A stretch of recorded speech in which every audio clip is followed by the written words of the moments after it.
Trita Parsi is in Lausanne. Mr. Parsi, you're president of the National Iranian American Council.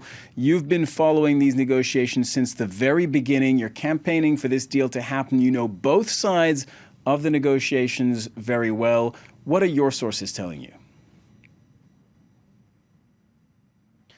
Well, as any of these negotiations have in the past, it is not going to be a smooth ride. It's going to have a lot of ups, and there's going to have a lot of downs, particularly in the last moments until we reach the final moment in which potentially a deal can be found. It is going to be very difficult for either side to walk away from this without a deal. The question is if they can muster the courage that is needed in order to be able to take the final step. But so far, things are actually going as expected. There's going to be a lot of downs before there is a final up. Well, there isn't that much time left on the clock for there to be an up. Are any concessions being made? We know there are stumbling blocks, there are obstacles towards this deal. Are there any concessions being made at this stage? There has been plenty of concessions made so far already. It seems, however, that the Iranians are not going to go back home with an agreement in hand unless they have one final concession from the Western side, and that is the lifting in one way or another of the UN Security Council sanctions. It seems like the demands that the West has made of Iran, the Iranians have by and large accepted. What they're not accepting is what is being offered in return. You're talking here about the timing of the lifting of the sanctions. The West wants them to be lifted gradually over a period of time. Iran wants economic sanctions to end, period. Yes, but I think the Iranians are accepting that there's going to be a gradual lifting of many of the sanctions. However, they seem to be insisting that at least one set of sanctions, the UN sanctions, should be lifted up front as a measure that shows the commitment of the West, because it would be more or less an irreversible measure to match some of the irreversible measures that the Iranians have taken. That seems to be their perspective. On the American side, I think this is largely a political issue. The president has vowed that he would not be lifting any sanctions up front, and that at the end of the day does include UN sanctions. So the question would be, can he take the political heat back home if he agrees to this step?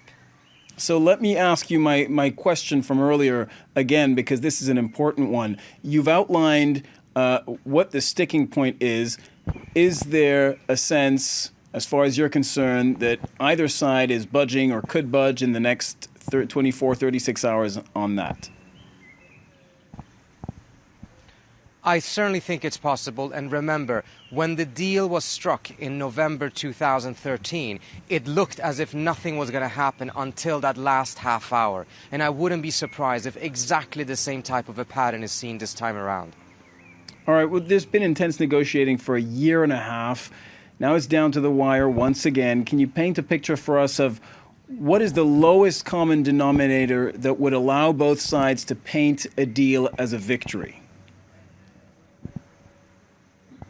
I think at the end of the day, there's not going to be a deal unless both sides can paint it as a victory. For the U.S., that means that there's going to be intrusive inspections. There's going to be limitations on the nuclear program. They're going to be under additional inspections beyond what any other country has agreed to for at least 10 years. There's not going to be any sensitive activities going on. That's a huge win for the Western side and for the U.S. president in particular. For the Iranians, they're going to keep their nuclear program. They're not going down to zero. They're going to keep their dignity. And I think it's going to be a win for the Iranians in the way they see it, because for the first time in 200 years, the Iranians have had a negotiation over a major dispute with the West, and they didn't lose. Trita, I think at this stage we have to at least entertain the possibility that there might not be a deal at all. In fact, you were referencing that earlier. What happens if these talks break down? What's the next step if there is no deal? Well, the first thing to remember is that if there isn't a deal, we're not going to return to the current status quo. There's going to be a deterioration economically, politically, as well as potentially militarily. How the talks break down is going to be critical on determining what the next consequences will be.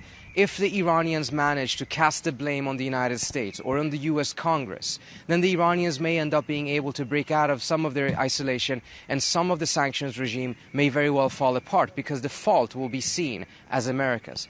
If, however, that is not the case, and the United States is succeeding in keeping together the consensus that it currently enjoys against Iran, then we're likely going to see additional pressure measures. But all of that, at the end of the day, is not going to lead to a solution. It's just going to bring us back to the situation that existed 2 years ago, in which the two sides essentially were on the brink of war. All right, Trita Parsi, thank you very much. Pleasure speaking with you. Thanks for sharing your insights with us. Trita Parsi, President of the National Iranian American Council. Thanks a lot.